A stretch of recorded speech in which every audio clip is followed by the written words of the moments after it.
నిమిషం. నిజమైన క్రైస్తవుడు చెప్పండి. అందరు చెప్పండి. నిజమైన క్రైస్తవుడు దేనికి భయపడడు. అంటే ఇక నామకార్థపు క్రైస్తవుడైతే అన్నిటికీ భయపడుతూనే బతుకుతాడు.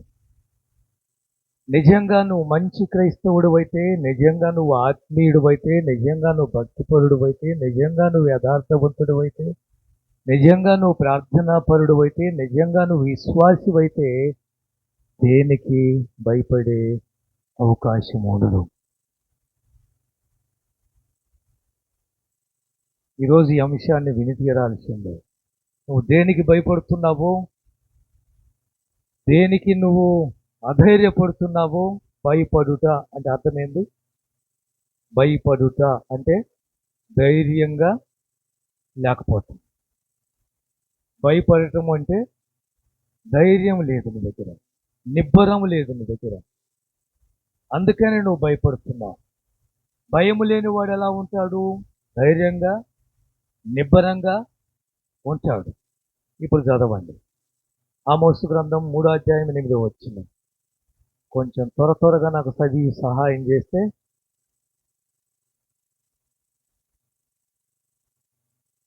ఆమోసు 3:8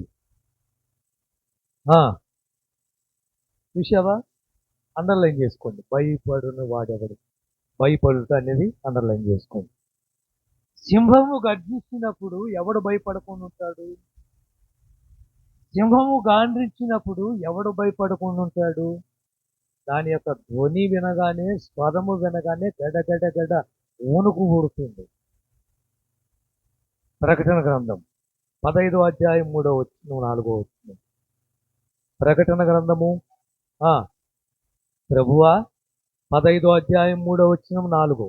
వారు ప్రభువా దేవా సర్వాధికారి, నీ క్రియలు ఘనమైనవి, ఆశ్చర్యమైనవి, నీ మార్గములు న్యాయములను సత్యములై ఉన్నవి ప్రభువా. నీకు భయపడని వాడెవడు? వినండి, ఇక దేవునికి భయపడని వాడెవడు? నిజంగా ఇక్కడ రాసినట్టుగా ప్రకటన గ్రంథము యోహాను గారు పరలోక దర్శనం ద్వారా రాసినటువంటి ఈ వర్తమానములో నిజంగా దేవునికి భయపడుతున్నారా?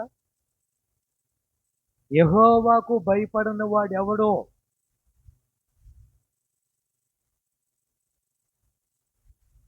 ఒక వ్యక్తి భయపడుతున్నాడు అంటే ధైర్యాన్ని కోల్పోయాడు, నిబ్బరాన్ని కోల్పోయాడు. సమస్యలు వచ్చినప్పుడు, ఆపదలు వచ్చినప్పుడు, ప్రమాదములు వచ్చినప్పుడు, ఇరుకులు వచ్చినప్పుడు, ఇబ్బందులు వచ్చినప్పుడు, అలాంటి పరిస్థితి గుండా ఒక క్రైస్తవుడు వెళ్ళాల్సి వచ్చినప్పుడు భయపడ్డావా?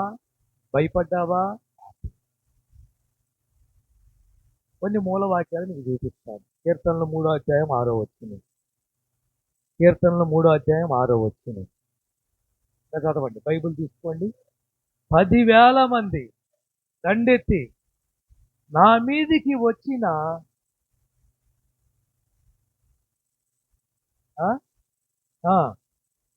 చూసావా? 10,000 మంది నా మీదికి వచ్చినా, ఒకవేళ నన్ను ఏదో చేయాలని ప్రయత్నము చేసినా నేను భయపడను.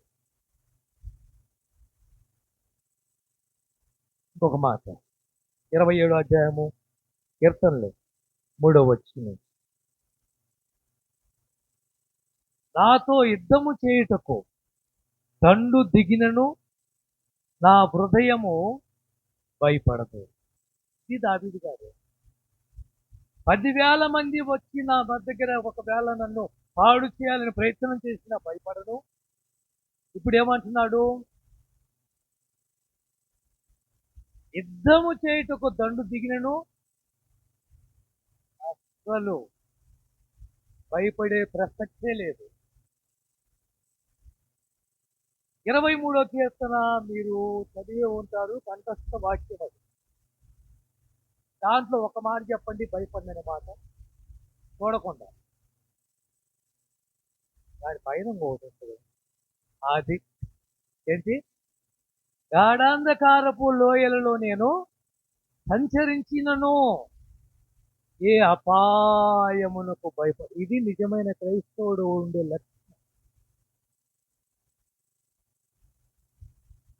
ఇరుప్రక్కల సిలువలో వేయబడినటువంటి ఇద్దరు దొంగలు, కుడివైపున ఒకడు, ఎడమవైపున ఒకడు. మొదటి దొంగ, రెండో దొంగ.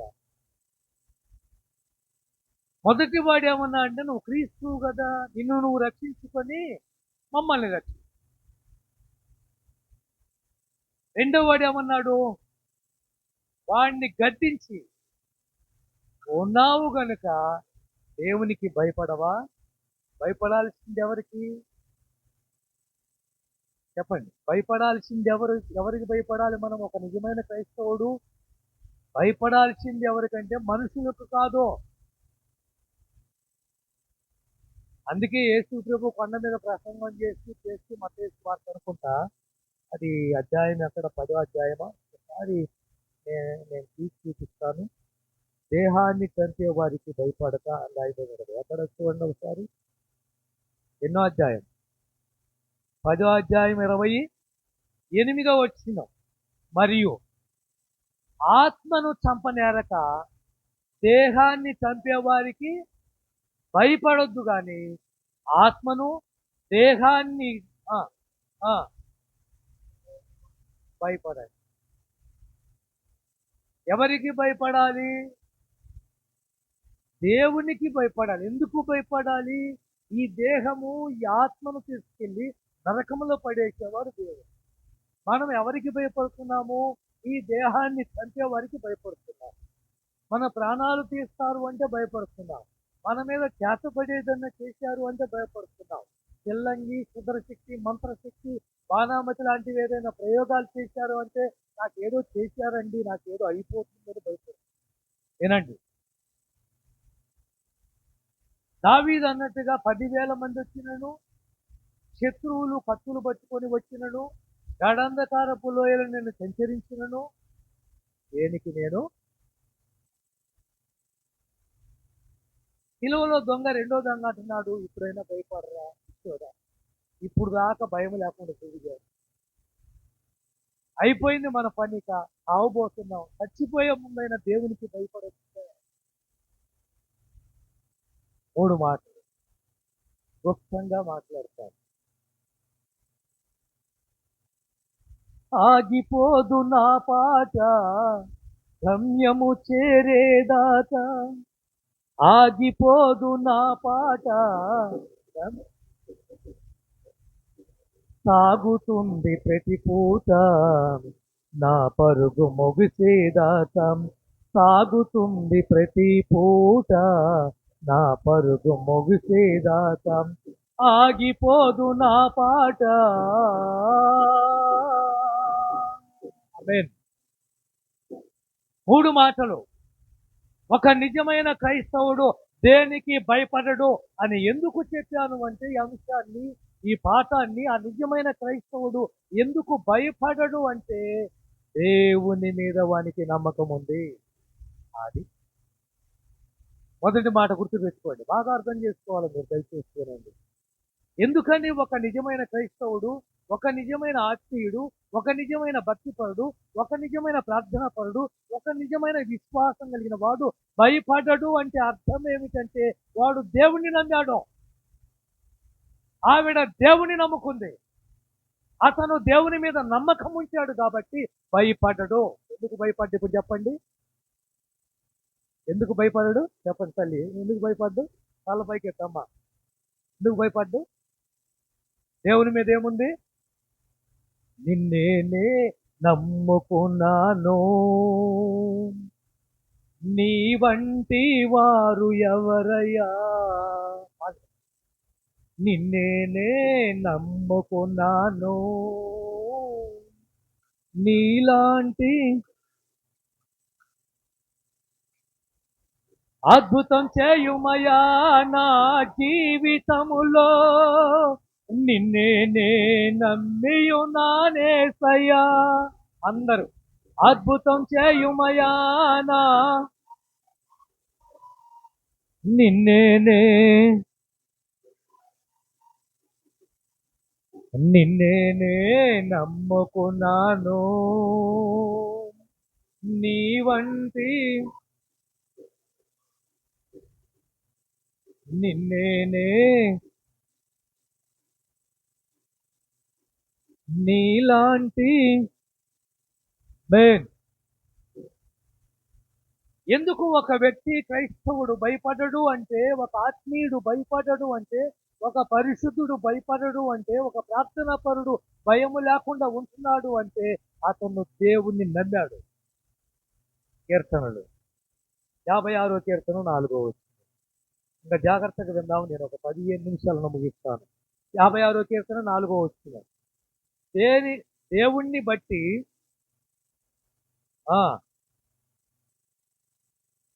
ఆ దేవుని యందు నమ్మిక ఉంచి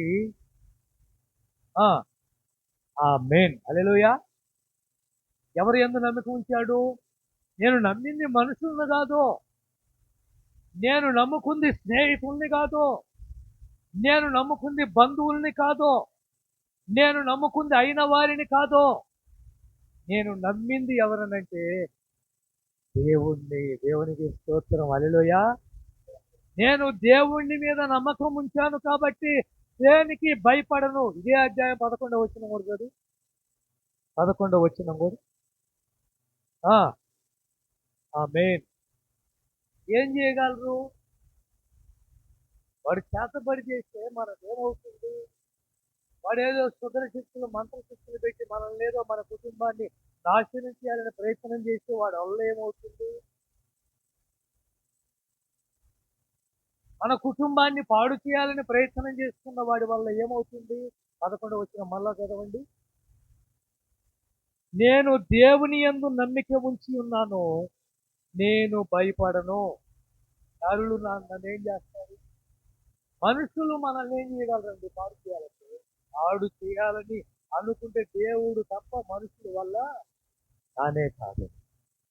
అపవాది ఆలోచించాడు ఆ ప్రాంతానికి రాకుండా పాడు చేయాలని. దేవుడు ఆదుకున్నాడు, అపవాది నుంచి విడిపించాడు. దేవునికి స్తోత్రము కలుగును గాక. అనవసరంగా నువ్వు ప్రేరేపించావు ఏవు జీవితాన్ని నాశనం చేయాలని ఆ రోజు దేవుడే అంటాడు. నమ్మింది ఎవరిని మనము? దేవుణ్ణి. ఆయన నరుడు కాదు, దేవుడు. ఆయన మాట తప్పేవాడు కాదు, దేవుడు. మాట తప్పేది ఎవరంటే నరుడు. నరమాత్రులు నాకేం చేయగలరు? కీర్తనలు 22వ అధ్యాయం 5వ వచనం. 22:5. నీ యందు నమ్మిక ఉంచి. చూసావా? మీరు ఎప్పుడైనా చూసారా దేవుని నమ్ముకున్న వారు సిగ్గుపడినట్టు ఉండదు బైబిల్లో. దేవుని మీద విశ్వాసం ఉంచిన వారు తలదించుకున్నట్టు ఉండదు బైబిల్లో. బైబిల్లోనే కాదు, ఆత్మీయ జీవితంలో అభివృద్ధి పొందుతున్న వారు కూడా మనం ఎంతో మందిని చూసాం. దేవుని నమ్మి వాడు తలదించుకున్నాడు, దేవుని నమ్మి వాడు సిగ్గుపడ్డాడు, దేవుని నమ్మి అంతా పోగొట్టుకున్నాడు. ఆలోచించండి ఒకసారి. ఆ రోజు అబ్రహాము దేవుని నమ్మాడు కాబట్టి ఎక్కడైనా బహుశా సిగ్గుపడినట్టుందా మీరు? 25 ఏళ్ళు పట్టింది కుమారుడిని పొందుకోవటానికి. అంత జీవితంలో కూడా ఆయన తలదించుకునే పరిస్థితి రాని దేవుడు ప్రతి అధ్యాయంలో మాట్లాడుతూనే వచ్చాడు. 12వ అధ్యాయంలో మాట్లాడాడు, 15వ అధ్యాయంలో మాట్లాడాడు, 17వ అధ్యాయంలో మాట్లాడాడు, 18వ అధ్యాయం కుటుంబాన్ని దర్శించాడు, ఆఖరికి 21వ అధ్యాయంలో శారాను దర్శించాడు, గర్భఫలాన్ని. ఎక్కడ సిగ్గుపడ్డాడు చెప్పండి? నమ్మింది ఎవరిని చెప్పండి? దేవుని నమ్మాడు. కీర్తనలు 26 మొదటి వచ్చింది.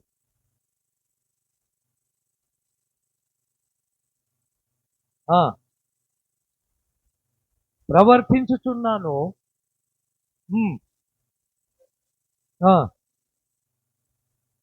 నమ్మిక ఉంచి ఏ మాత్రమో సందేహం లేదు. ఈరోజు నువ్వు అభివృద్ధి చెందలేకపోవడానికి కారణం, ఈరోజు జయాన్ని విజయాన్ని చూడలేకపోవడానికి కారణం, ఈరోజు మంచి ఆరోగ్యాన్ని పొందుకోలేకపోవడానికి కారణం, ఈరోజు ఒక మంచి ఉద్యోగాన్ని తెచ్చుకోలేకపోవడానికి కారణం ఏమిటి అంటే దేవుని మీద నీకు సందేహం ఉంది.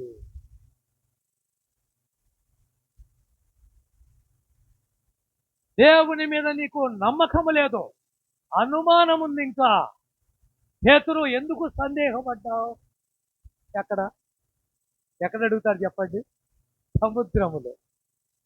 అంటే నీళ్ళ మీద యేసు ప్రభు నడవటం చూసిన పేతురు, ప్రభువా నేను కూడా నడుస్తానయ్యా రా. నడుచుకుంటూ వచ్చిన పేతురు ఏమయ్యాడు? కొంచెం ముందుకు వెళ్ళిన తర్వాత గాలిని చూసి లేక అలలను చూసి, మనకే సముద్రం ఉడికి, నాకైతే చాలా భయం సముద్రం అంటే, అలలను చూస్తేనే భయం. అలలను చూసి గాలిని చూసి మునిగిపోయాడు. యేసు ప్రభు చేపట్టుకొని పైకి లేచాడు. ఒక్క మాట అడిగాడు, ఎందుకు సందేహపడ్డావు? మత్తయి సువార్త 14 అధ్యాయం చదవద్దు, 30-31. ఎందుకు సందేహపడ్డావు? ఎందుకు అనుమానం వచ్చింది నీకు? ఎందుకు అపనమ్మకము అల్ప విశ్వాసం నీలో కలిగింది? నేను రమ్మన్నాను కదా నడుచుకుంటా. ఈరోజు నీ సందేహము, ఈ అనుమానము, దేవుని మీద అపనమ్మకము వల్ల నీ జీవితంలో ఆశీర్వాదము లేదు. అందుకే ప్రతి చిన్నదానికి భయపడిపోతున్నావు. నేను యాక్సిడెంట్ అయినప్పుడు నా చేతులు షేకింగ్ వచ్చింది, కానీ భయపడలా. ఎవ్వరు సపోర్ట్ నాకు ఇవ్వలేదు. నిలబడే ఉన్నాను, అంబులెన్స్ వచ్చిందాకా నిలబడాను. ఎవరు నా చేపట్టుకొని ఆ రోజు అంబులెన్స్ ఎక్కించిన వారు లేరండి. ఈ రక్తం అంతా చూసి ఈ చొక్కా అంతా ఇక్కడంతా చినిగిపోయింది, ప్యాంట్ అంతా ముక్కలు ముక్కలుగా చినిగిపోయింది. దర్శి వచ్చిన తర్వాత ప్యాంట్ డ్రాయర్ మాదిరి కట్టేస్తాడు, ఆయన మాదిరిగా కట్టేసి ఒక రాయి మీద వెళ్ళి, ఆ స్కేటింగ్ వల్ల రాయి మీద వెళ్ళి ఆ బ్లడ్ అంతా తీసుకెళ్ళి నా కళ్ళు టైర్లు కండి, ఒళ్ళు మొత్తము రక్తమే. వెళ్ళి ఆ రాయి మీద ఒక 2 నిమిషాలు అలా కూర్చున్నాను. ఒక్కరైనా మానవత్వం ఏమైంది? నా పక్కకు వచ్చి నా దగ్గరికి వచ్చి, అన్నా ఇలా జరిగిందో, ఎక్కడి నుంచి వచ్చింది, ఏమొచ్చింది, ఏం జరిగింది? నేను బ్రతిలాడి బండిలు లేపని చెప్పాను. అదే నా బండిలు లేపని రాయి లేక నేను బ్రతిలాడి అంబులెన్స్కి ఫోన్ చేయలేదు. చాలా దారుణం. ఆ విషయంలో నేను చాలా బాధపడ్డాను.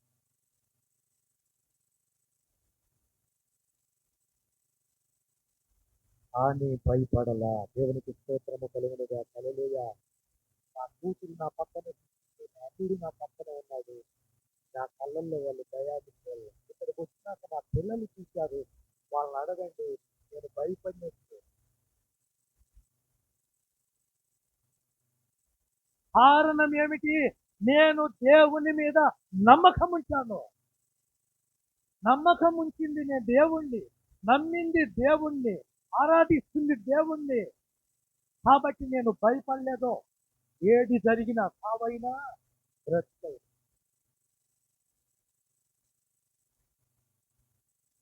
సావైతే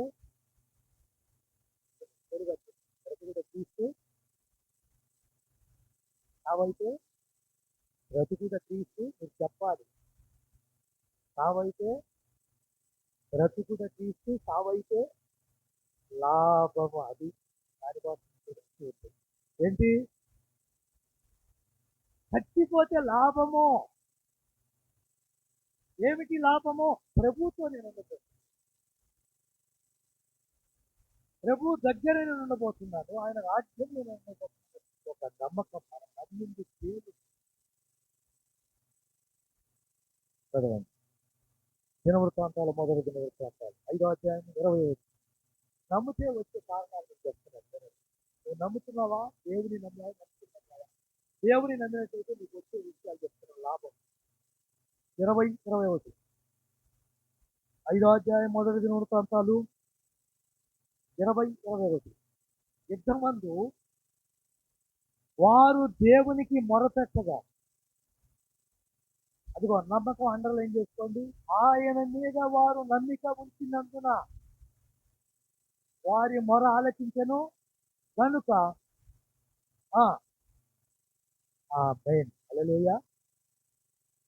నమ్ము, విజయము నీదే.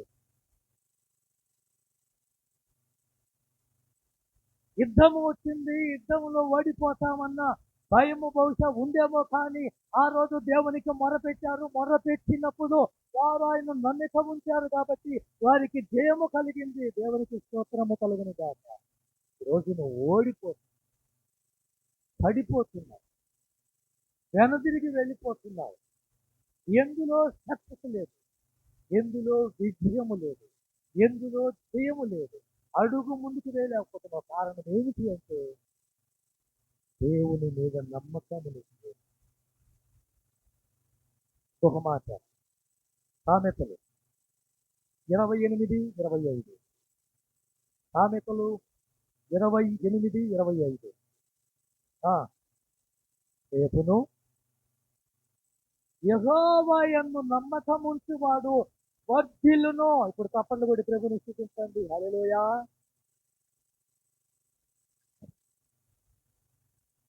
ఒక నిజమైన క్రైస్తవుడు భయపడడు. ఎందుకు భయపడడు అంటే దేవుని నమ్మాడు కాబట్టి.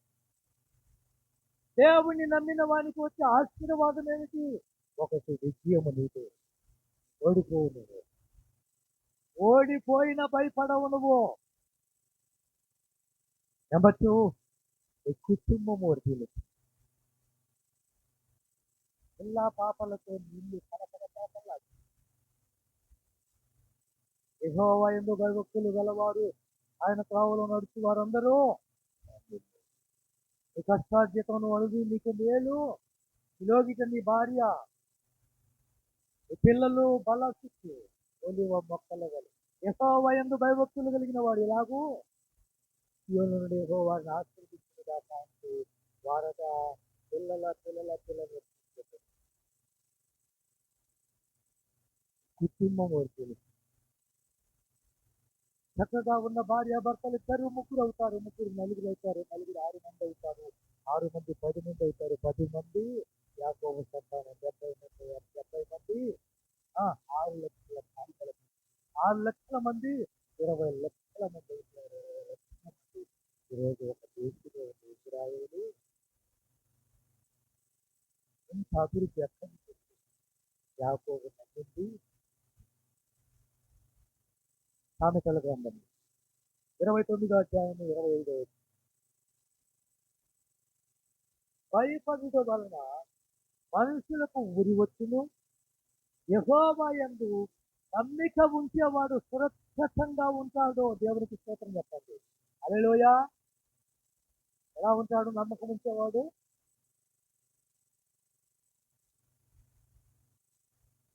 ఎంత సురక్షిత అంటే ప్రాణాలు పోయే పరిస్థితిలో కూడా క్షేమంగా ఉన్నాడంటే అది సామాన్యమైన విషయం.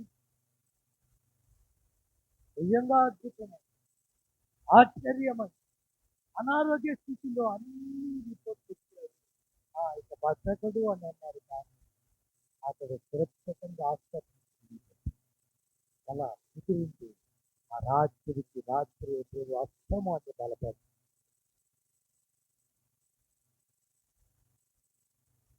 అందుకే విశ్వసించేవాడు కలవరపడడు అని బైబిల్ సెలవిస్తుంది. మాటలు చూపిస్తారు. కీర్తనలు 32:10. కీర్తనలు 32:10. భక్తిహీనులకు అనేక వేదనలు కలుగును, యెహోవా యందు నమ్మిక ఉంచేవాడు కృప.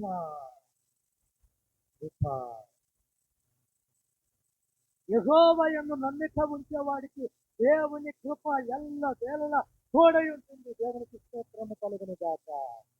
అందుకే ఇందాక ఏం పాడతాడు?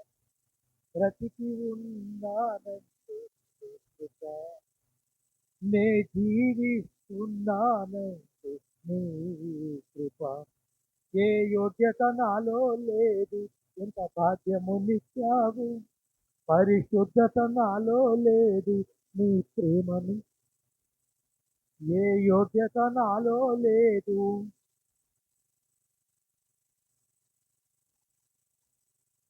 నీ ప్రేమను చూపావు యేసయ్యా, నా యేసయ్యా, యేసయ్యా, నా యేసయ్యా, యేసయ్యా. పాడాలి అందరం.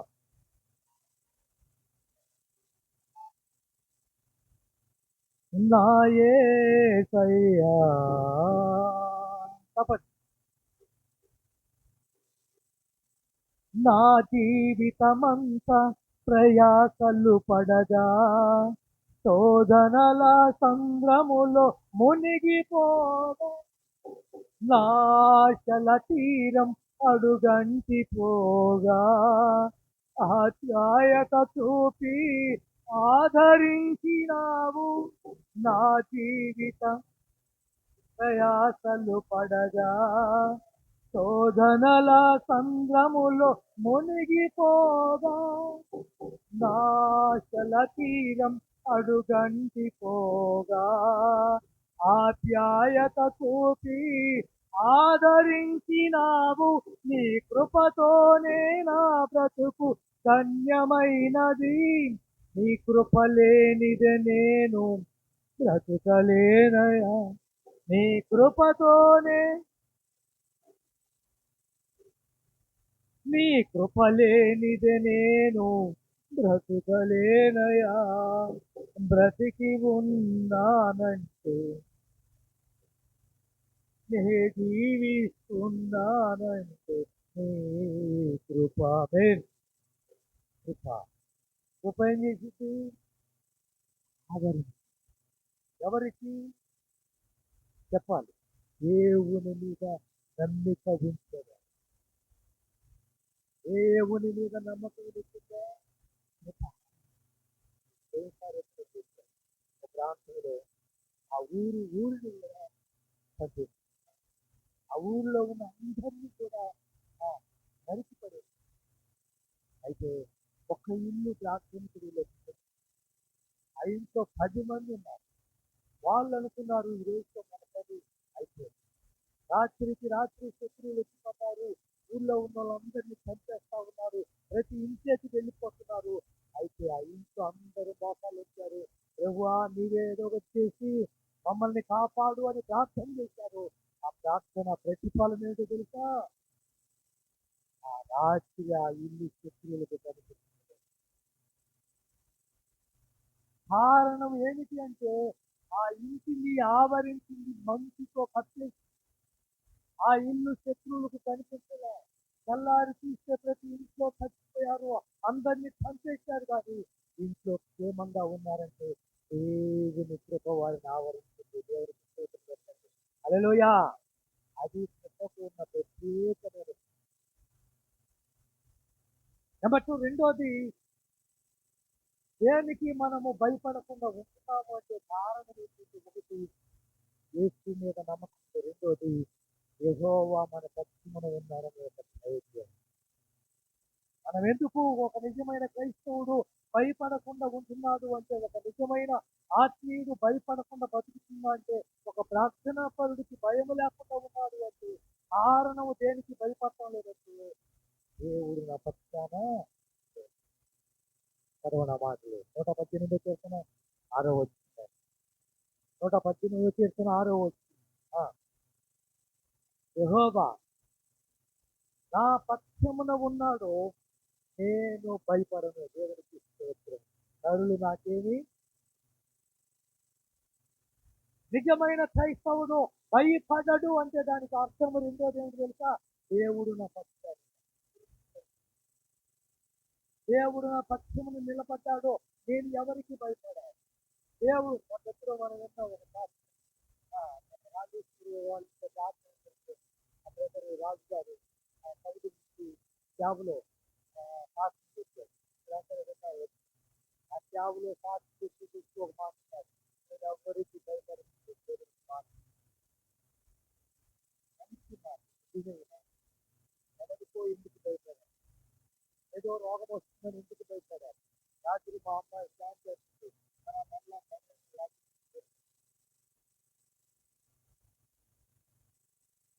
ఇక్కడికి విజయవాడలో 4-5 అప్పుడు ఎలా ఉన్నాడు నేను భయపడాలి. కరోనా మా ఇంటికి దేవునికి స్తోత్రం ప్రియమైన దేవునికి ఎందుకు భయపడలేదు? దేవుడు మన పక్షాన ఉన్నాడు. రోమపత్రికలో ఒక మంచి మాట్లాడింది, సత్యం అన్న కాడ 8:37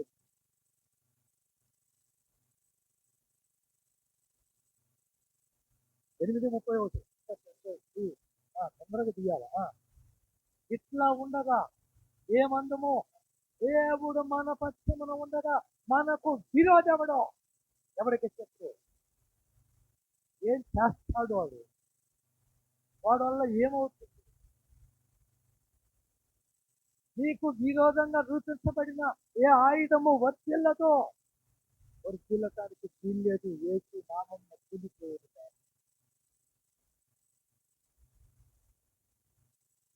దేవుడు నీ పక్షమున ఉండగా విరోధముడు. యోబు గారు ఏమన్నారు?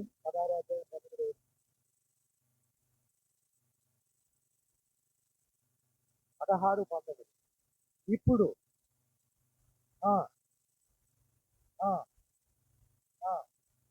ఆయన చెప్తాడు. యోబు అంటున్నాడు, ఆయన చెప్తాడు నా గురించి.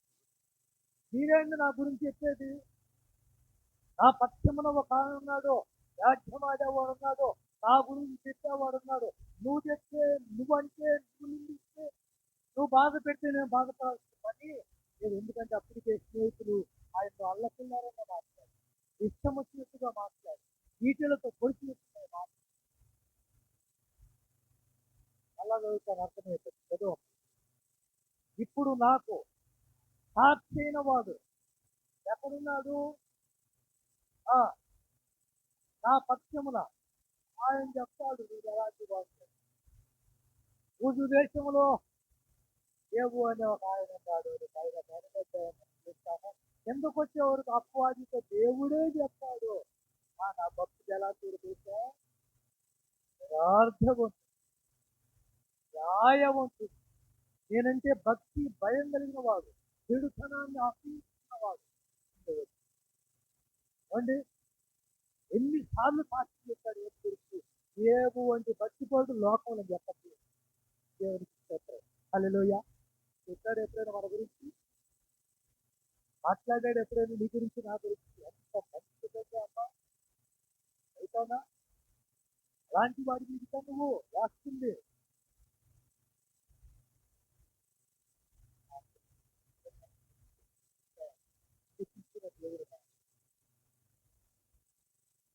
ఈసారి అతను జోలికి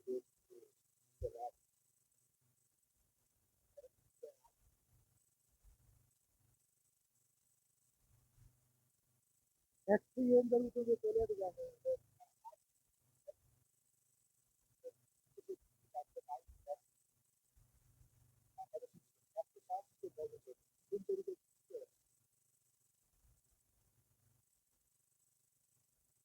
దేవుడు మన పక్షమున ఉన్నప్పుడు, సాక్షిగా ఆయన నిలబడినప్పుడు వాళ్ళేదన్నారు, వీళ్ళేదన్నారు, ఎందుకు అసలైన వాటి గురించి ఇచ్చేవారు. ఏబీసీ ముగిస్తున్నారు. దేవుడు మన పక్షములో ఉంటే జరిగే కార్యాలు ఒకటి, దేవుడు నీ పక్షానుంటే ఆయన యుద్ధం చేస్తాడు. నేమ్య గ్రంథం 4:25. నేమ్య గ్రంథం 4:25 చదువు. కనుక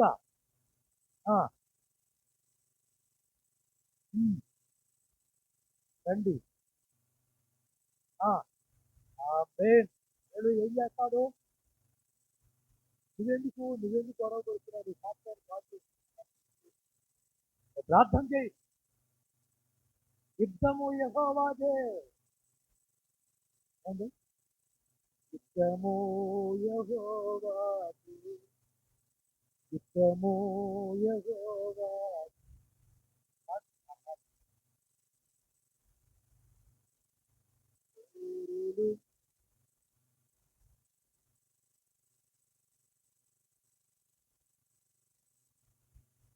ఊరులు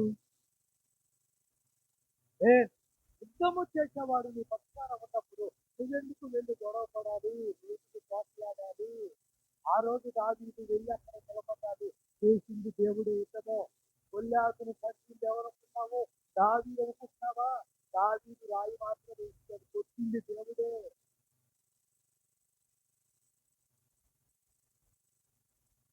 ఈ సాక్ష్యాన్ని పాడు చేస్తూ గొడవకు వెళ్ళదు. ప్రార్థన చేయి. దేవుడు నెంబర్ 2 బి దేవుడు నీ పక్షానుంటే నువ్వు మొదలుపెట్టే ప్రతి కార్యం సఫలమవుతుంది. దేవుడు హల్లెలూయా. చదవ నా మాటలు కూడా. కీర్తన 138:8. టైం అయిపోయింది, కొంచెం నాకు త్వరగా సహాయం చేసి ముందుకు తీసుకొని వస్తాను. 138:8.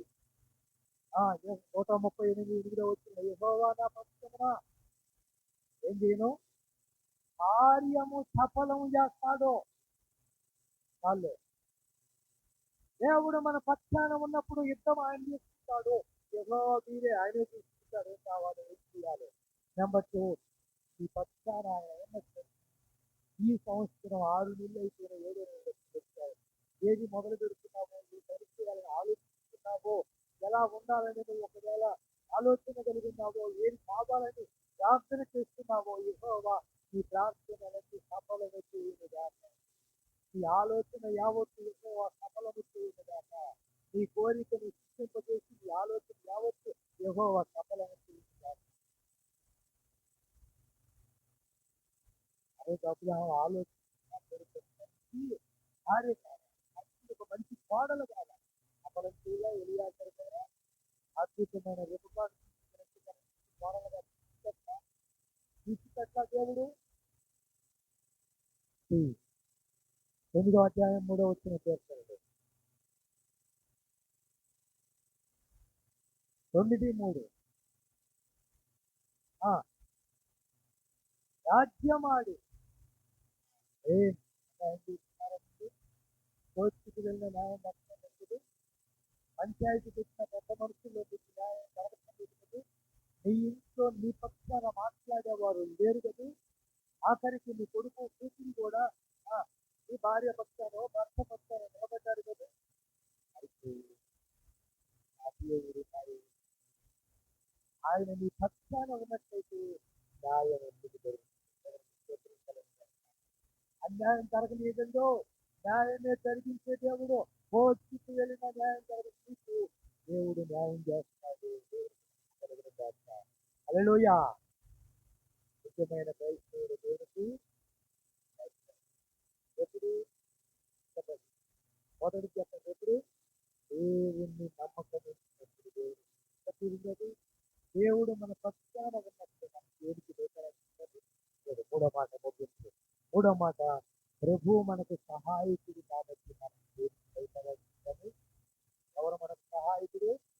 మనుషులు కాదండి. ఎబ్రీ పత్రిక 13వ అధ్యాయము 6వ వచనం. ఎక్స్ప్లెయినింగ్ ఏముండదు ఇక.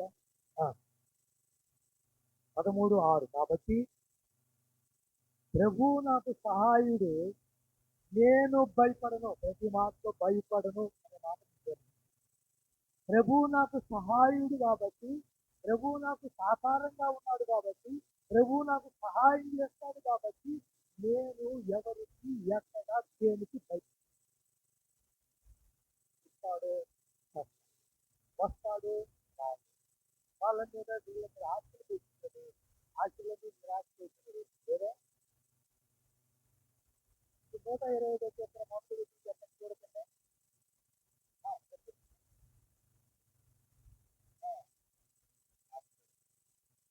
అంటే మనుషుల వైపు చూసినంత కాలము, మనుషుల మీద ఆధారపడినంత కాలము సహాయం రాదు. అక్కడ రాయబడిన మాట యెహోవా వలననే. ఎవరి వలన? యెహోవా వలననే నీకు ఉద్యోగం రావాలి. యెహోవా వలననే ఒక మంచి కోరలు తెచ్చుకున్నాను. యెహోవా వలననే నీకు వచ్చేక మంచి ఆరోగ్యం రావాలి. యెహోవా వలననే నీ ఇంట్లో సమాధానం ఉండాలి. యెహోవా వలన నీ ఇంట్లో ఆశీర్వాదం ఉండాలి. యెహోవా వలన ఉద్యోగం రావాలి. యెహోవా వలనే నీ ఇంట్లో సమృద్ధిని చూడాలి. కానీ యెహోవా మన దేవుడు చెప్పారు. మొదటిగా యెహోవా మీద నమ్మకం ఇస్తూ ఎవరికి భయపడదు, విరోధానికి భయపడదు, సమస్యకి భయపడదు, దేనికి లోబడదు. ఎందుకంటే యెహోవా నీ పక్షంలో ఉన్నాడు కాబట్టి ఎవరికి లొంగాల్సిన పని. మూడోది, ప్రభు నీకు సహాయం చేయడానికి సిద్ధంగా ఉన్నాడు కాబట్టి నువ్వు ఎవరి దగ్గర చేయి చాపాల్సిన పని లేదు. ఆయన తండ్రి లేని వారికి సాకారం తెలుసా. బైబిల్ మంచిది కాదని ఎవరు పెట్టాడు? సాకారికి ఎవరు పెట్టాడు? భార్య పెట్టాడు. ఆమె నీకు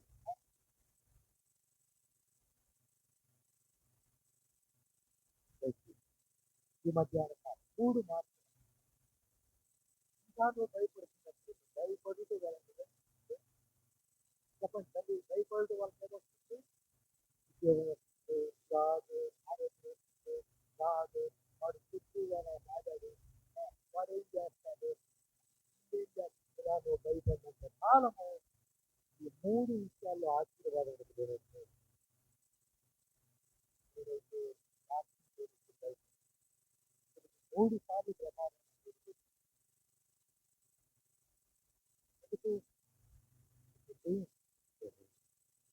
ఎందుకు నా పక్షాన ఉన్నది? ఎందుకు ప్రభు నాకు ఎంత సహాయం అంటే 2వ వారానికి అద్భుతంగా చూపించగలరు.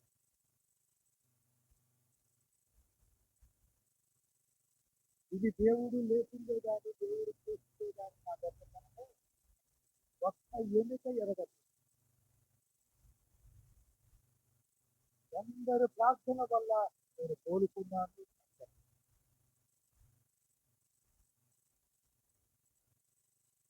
ముందుగా చూసిన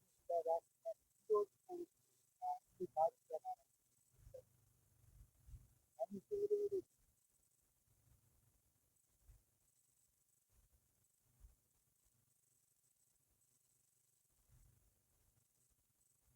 వారం రోజులు నాకు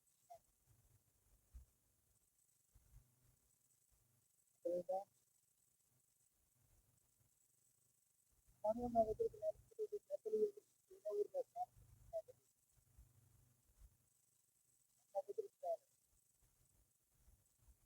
వారం తర్వాత